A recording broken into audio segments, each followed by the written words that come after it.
Hello, brothers and sisters, and welcome to day 213 of the Chronological Read Through the Bible.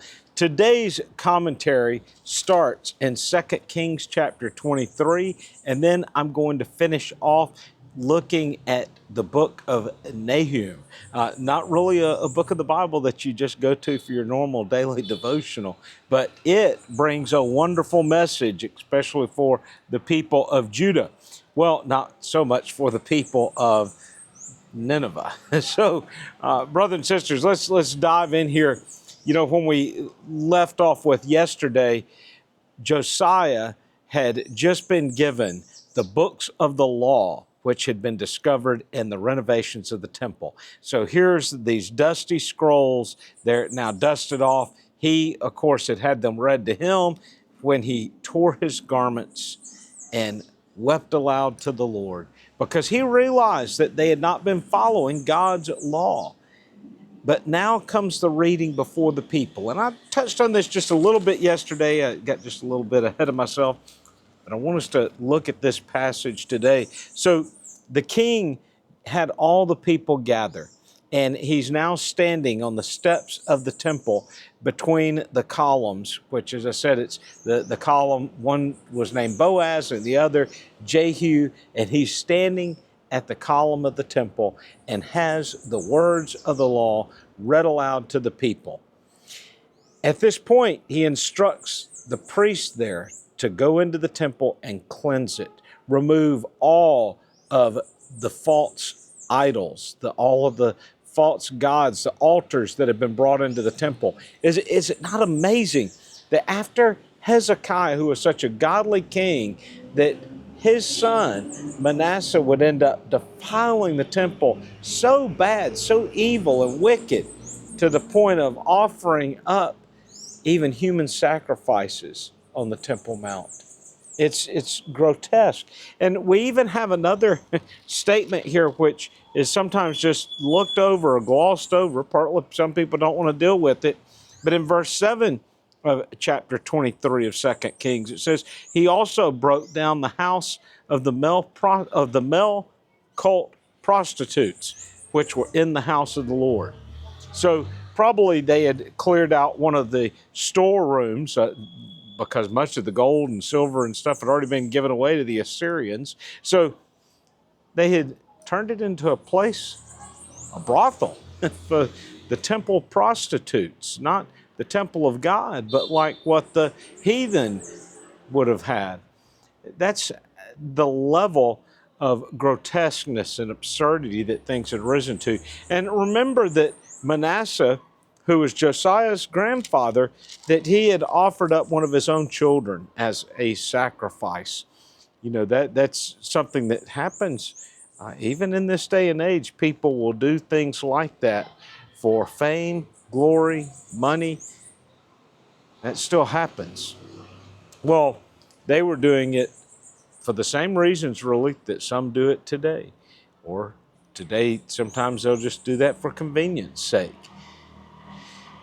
But I want you to consider what had been allowed to happen in the temple and how the people had allowed it to happen. This is why God's going to judge the nation, is because they stood by why this happened.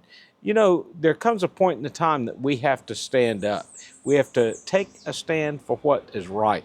Just like Shadrach, Meshach, and Abednego. I know I'm jumping ahead, but they end up taking a stand for what is right. Abraham does the same thing. He could have taken the spoils of the war from the king of Sodom, but he did not. He refused that. He said, I don't want the king of Sodom saying, look, I made Abraham rich. So he refuses that. And in a sense, the king of Sodom at that point is a picture of Satan. Satan will give people things so that he can in turn, in a sense, say, look, I made this person famous. I made them rich. I built them into who they are. And meanwhile, the person ignores God. So we see these events happening, and he then begins going beyond the temple, beyond Jerusalem, cleansing the nation. And this is when we find him then at Bethel. And this is a fulfillment of Scripture. So some 300 years ago, and you can go back in my daily commentaries and see when I address this, in 1 Kings chapter 13, it's when the unnamed prophet comes to Jeroboam.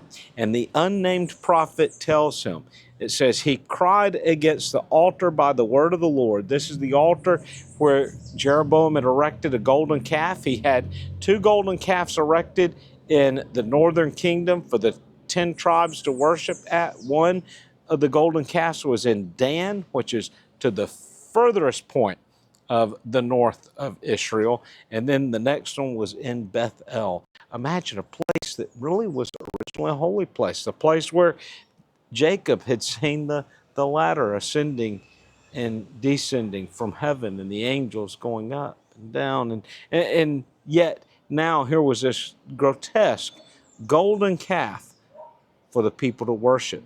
And when this unnamed prophet comes there, verse 2 again, he cried against the altar by the word of the Lord and said, O altar, altar, thus says the Lord, behold, a son shall be born into the house of David, Josiah by name, and on you he shall sacrifice the priest of the high places who burned incense on you, and human bones shall be burned on you.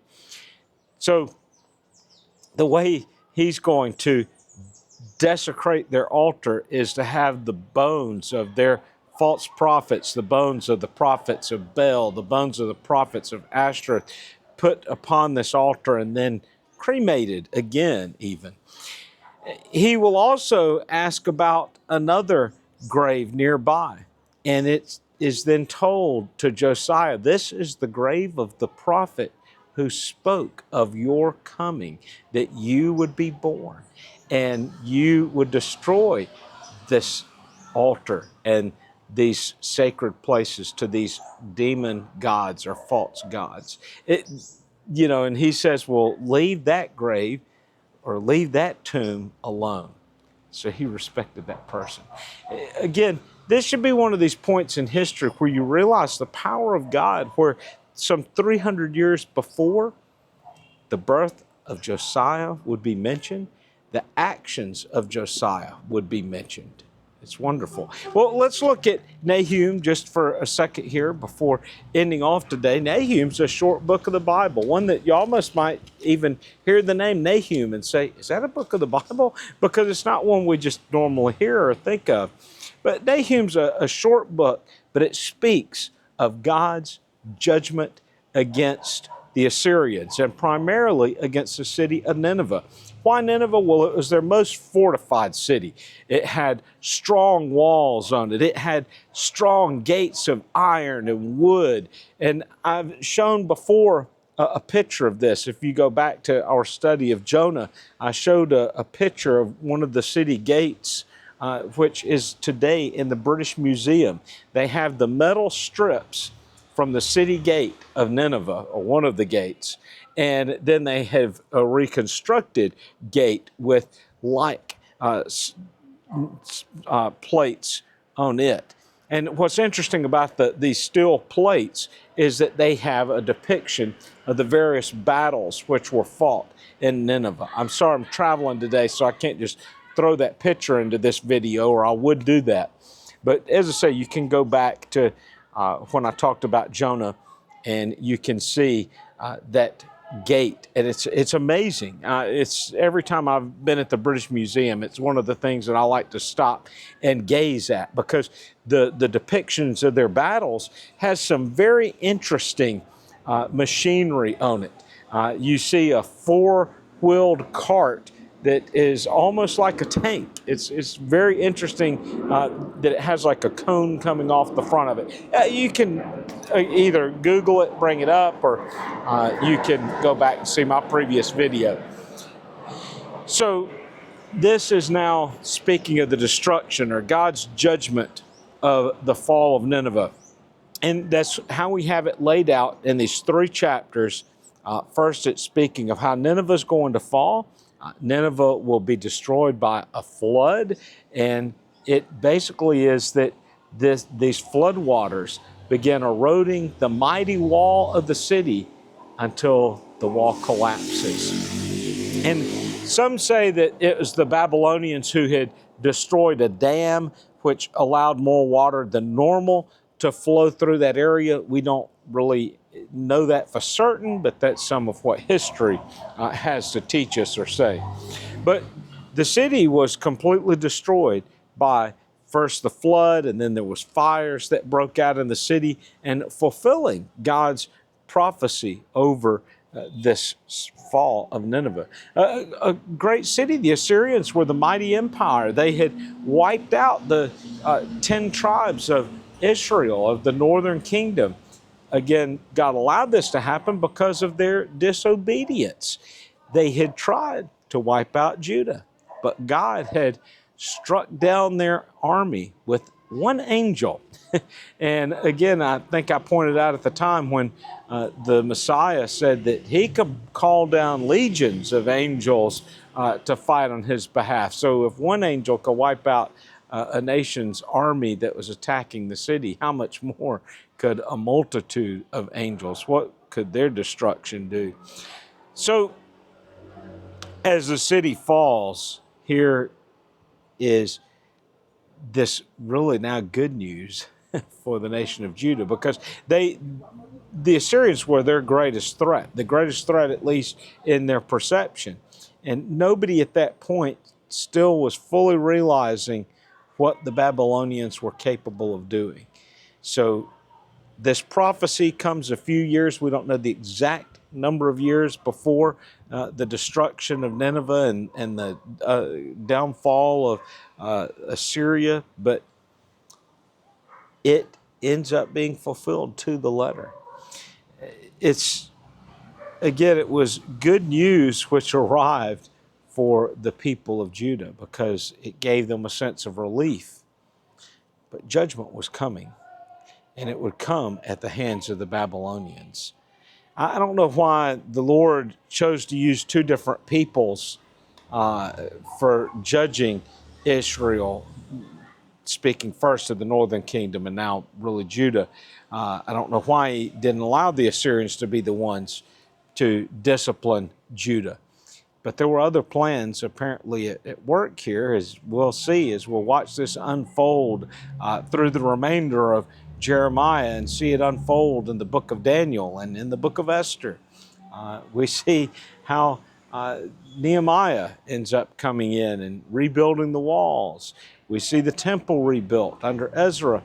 So we're going to see how the Lord deals with Judah and then how he restores the nation of Judah.